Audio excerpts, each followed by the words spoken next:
Simba Sports Club leo hii wameonyesha kwamba jinsi gani walivyofanya vizuri katika usajili wao, hasa dirisha dogo.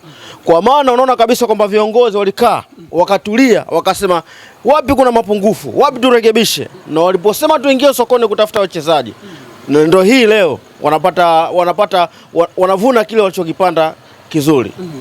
Mabao matatu ambao watu walikuwa wanategemea kuona mchezo mgumu kwa sababu TRA wametoka kuwazuia pale Arusha, lakini kwa mtani wako Simba Sports haijamsumbua sana kumfunga TRA mabao matatu. Labda ingemsumbua ungeona moja, lakini kampiga matatu. Unadhani ya kwamba Simba ya msimu huu ina kitu gani cha tofauti ambacho umekiona? Simba wanataka ubingwa. Simba wanataka ubingwa na wamejipanga kweli kweli. Na kutokana na hivyo unaona kabisa kwamba sisi kweli TRA alitusumbua mpaka tukatoka naye sare. Lakini leo hii Simba amekuja kufanya kwamba wao ni kina nane. Au wamekuja kutuonyesha sisi watani zao kwamba nyinyi kuna sehemu mlifeli, na mimi nathibitisha kwamba kweli sisi tumefeli msimu huu. Kwa nini tumefeli? Kwa sababu Simba leo imeshinda chuma 3. Labda wangepata moja wangesema labda wamebahatisha, 2 wamebahatisha, lakini chuma 3. Chuma 3 kitu ambacho hakuna mtu yote aliyotarajia. Unaona hata mpira ulipoanza watoto wamekaza sana, lakini mwisho wa siku kutokana na uzuri wa wachezaji. Na ndio maana mimi leo sitaki kuongea sana. Kikubwa nachoweza kusema kwamba Simba katika usajili wao wa dirisha dogo umewalipa. Na Simba wamesajili. Kuna vifaa. Yaani kuna vifaa. Hiyo ni kweli. Ndio maana nikasema mnyongeni haki yake mpeni. Simba wamesajili na unaona manufaa wanayoyapata kutokana na usajili wao. Yes. Ukiangalia msimu huu nafasi ya Young Africans na hiki ambacho nakiona kwa mtani wako Simba Sports, unaona nafasi gani msimu huu ukiwa bingwa mtetezi? Bila kupepesa macho, bila kumongonya maneno, naweza kusema kwamba msimu huu Yanga hatutoboi.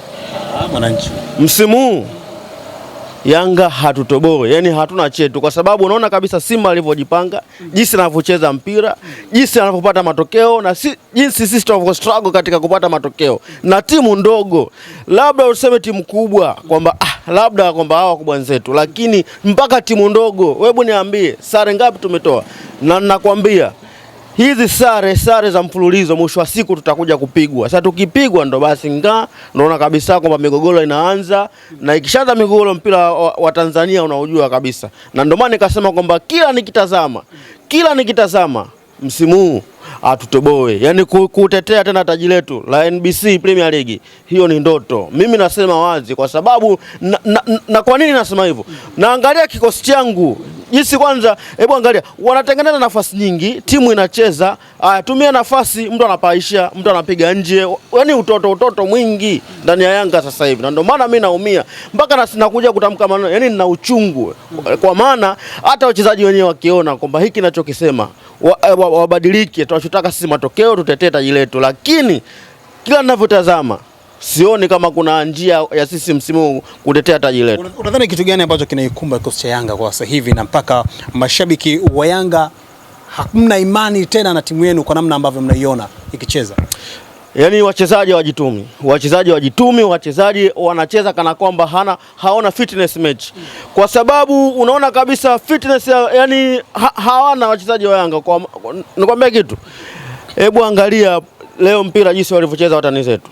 Hebu angalia kwamba wamepambana, wamejitoa na kuona kwamba nini tunataka. Lakini tofauti na sisi Yanga msimu huu, yani kwamba naona wachezaji wanacheza kana kwamba yani kama tumekaa mapumziko miezi 6. Hamna mchezaji hata mmoja aliyofanya mazoezi aliyocheza. Yani wachezaji hawana fitness. Hicho ndio kinatumiza sana. Kwa maneno anazungumza kwamba Yanga pengine mwalimu ambaye yupo, mwalimu bado hajakizi vile viwango vya kuifundisha Young Africans, na ndio maana pia matokeo yanakuwa ya kusuasua. Mwananchi, unadhani ya kwamba mwalimu ni tatizo ama shida pia kuna namna fulani? Nikwambia kitu. Mwalimu kama mwalimu, kocha pia na nafasi yake na wachezaji pia wana nafasi yao. Hebu niambie, mwalimu anafanya kila kitu chake. Unajua kuna sehemu sawa, mimi nafikia tu namuona kweli kocha hatuna. Lakini hebu niambie, tumecheza jana Mwanengo yeye na goli anakosa, utamlaumu kocha? Nakuuliza wametengeza nafasi yeye na golikipa, press mpira uingie golini, uingie wavuni, anapaisha juu. Utamlaumu kocha? Ni upumbavu wa mchezaji mwenyewe. sio kocha. Japokuwa kocha naye nitaongelea madhaifu yake, lakini pia kwanza wachezaji wenyewe, kinacho mimi wachezaji. Na ukiangalia kikosi chetu cha msimu huu sio cha kupambana. Yaani unaangalia kabisa kwamba ni wachezaji wamechoka, ni kana kwamba hawana fitness, yani wamechoka sana. Na sijajua shida iko wapi. Kwa ubingwa mwaka huu mgumu. Hatutoboi. Ubingwa mgumu, yani mimi sitaki kupepesa macho kumungunya maneno. Ubingwa msimu huu, wananchi tujiandae kisaikolojia. Huo ni ukweli, na mimi ninavyoongea sio kwamba nabahatisha, namaanisha. Kibabage, mmoja kati ya wachezaji ambao walikipiga katika timu ya wananchi Young Africans, leo alikabidhiwa mchezo, ilikuwa siku yake, Kibabage Day. Goli la kwanza unaweza kusema kwamba kasababisha yeye, kwa sababu yeye ndo kakatwa ndani ya boksi, ikekwa tuta, mwalimu kaika kambani. Kibabage mzee wa kujitutumua, kama ambavyo msemaji wa Young Africans anasema yupo Simba anajitutumua, leo amejitutumua tena mwananchi. Tumeona Kibabage. Kibabage kwanza ni kutengue hiyo kauli yako. Kibabage jinsi mimi ninavyomtazama, tangia yupo Yanga mpaka sasa hivi yupo kwa tani zetu, sio mchezaji wa kujitutumua. Kile ni kipaji. Na sometimes nafikia hatua anaona jilaumu au najiuliza kwa nini engineer rais wetu kwa nini aliamua kuachana naye? Sometimes kwamba sio kwamba naongea hivi mimi napenda, yani uchungu, yani kwamba naona kabisa kwamba mchezaji kwamba alipokuwa kwetu alikuwa sawa, naona kama ajitutumua, lakini mimi nilikuwa natazama naona kabisa kile ni kipaji. Na majibu ya haya wewe mwenyewe umejionea. Kibabage hajitutumui. Kibabage kile ni kipaji cha kuzaliwa. Anajua, wanasema kazaliwa upya Simba. Kibabage anajua, nisikilize mimi. Kibabage anajua. Na sometimes unapata mashaka au sijui kwamba huyu tangia mapema kwamba alikuwa tongea zamani alikuwa anaipenda simu ya Simba, kwa sababu jinsi alivyokiwasha leo hata mimi mwenyewe naona ajabu. Ni mchezaji na mimi nilisema tangia mwanzo tunaachana Kibabage. Nilisema kwamba Kibabage tunapoteza dhahabu na matokeo yake ni haya. Kwa hiyo Yanga mmepoteza dhahabu. Tumepoteza dhahabu na sikufichi. Na sitaki yani nizunguke sana. Niseme wazi, Kibabage anajua. Kwa hiyo ulitamani kumuona Kibabage bado akiendelea kuitumikia jezi ya Young Africans sana. Yani hata akirudi leo nampokea kwa mikono miwili, sio mmoja.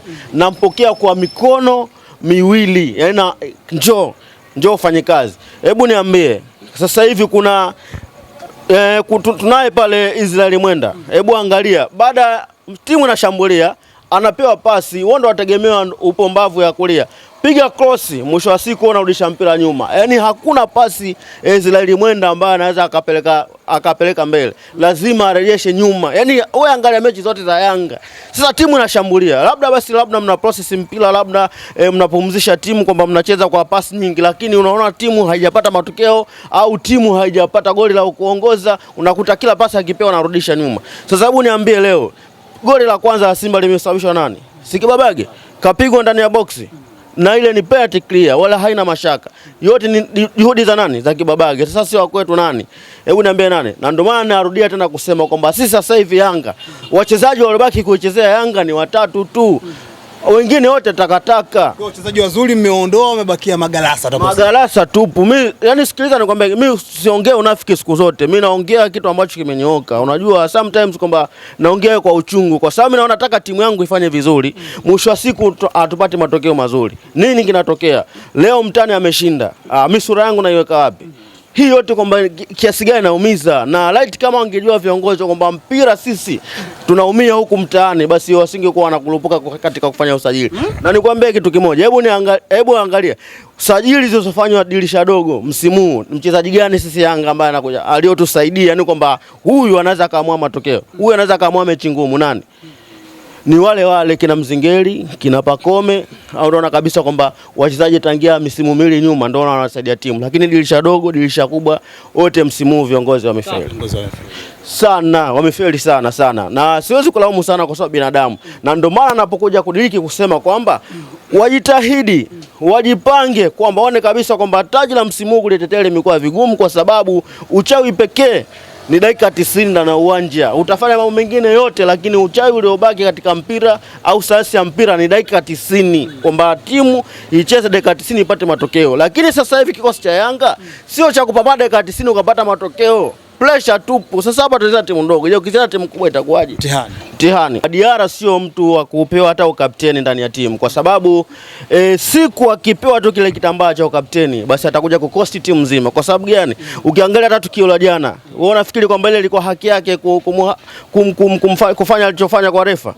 Sheria inamlinda refarii kwamba haitakiwi hata sukumwe, usimuongelee maneno makali, kwa sababu refa ni binadamu, anaweza akafanya maamuzi ambayo sio kwa sababu tu ya hasira na kutoka jinsi unavyomhalasi. Ndio maana anasema kwamba Djigui Diarra ni goalkeeper wetu, ametusaidia kimataifa, ligi ya ndani, lakini sometimes kwamba inabidi akae naye ajitafakari sana. Viongozi namuomba engineer, kwa sababu bila kupepesa macho, Diarra ni kipenzi cha engineer. Ukitaka ugombani na engineer, wewe mseme vibaya Diarra, lakini kwa hili namuomba engineer akae na Diarra, aongee naye na azungumze naye kama mtoto wake wa kumzaa, kwa sababu kinakoendea atakuja kuikosti timu. Hebu imagine, fikiria kwamba kila alichokifanya jana si haki yake na si sheria kimpira, lakini yeye kadiriki kufanya sawa. Na unapokuwa mchezaji mkubwa inabidi ujizuie hasira zako, kwamba unapoona kwamba hapa labda nimeonewa, nimefanyiwa matukio sio, jitahidi, ndio mchezaji mkubwa. Chizungumze ukweli, kwani ile ya juzi ile goli kaonewa, mbona kama Diarra ndo akasukuma yeye basi? Kwa mara ya kwanza wakati mimi natazama mpira niliona kabisa kwamba wazi amesukumwa, lakini nilipopata picha ya marejeo, wenyewe wanasema picha ya mjongeo, nimeona wazi kwamba shida ilianzia pale baina yeye na mchezaji wa Mtibwa. Yaani kwamba mchezaji wa Mtibwa alikuwa kushoto kwake, Diarra yupo kama kaida katika mlingoti, lakini sasa mpira kabla hujapigwa Diarra alianza kumsukuma mchezaji. Diarra ndo na makosa. Nisikilize mimi, mpira kabla hujapigwa Diarra ndo alianza kumsukuma mchezaji wa Mtibwa. Mpira ulipopigwa wakati unataka ugombaniwe, ndo ushafika katika eneo la tukio, sawa, pale Diarra akafanya kama anachumpa, yani kama akajirusha. Na mtu yote anaibisha akatazame vizuri na atajionea. Sasa kama alikuwa na makosa, mbona sasa yeye ndo ana panic? Nisikilize kwanza, referee alikuwa sehemu ya tukio pale. Yaani hata ukiangalia wachezaji wapo hapa golini na referee yupo hapa. Kwa hiyo ameona achili alituvona sisi kwenye TV. Yaani refa ameona tukio lote mwanzo mwisho live. Achili assist unaona mpaka tutafute picha replay ya Azam TV, si nani rekodi, lakini refa aliona. Sasa hii inamaanisha nini? Inamaanisha kwamba Diarra aliact. Yaani kuona kwamba kwa sababu sasa hivi mimi sikufichi, Diarra ni mfia timu. Diarra anaipenda Yanga. Kwa yote ni kwa kuliact, nasema kwamba kuliact aonyeshe kwamba jinsi gani kwamba ameonewa, lakini ndivyo sivyo.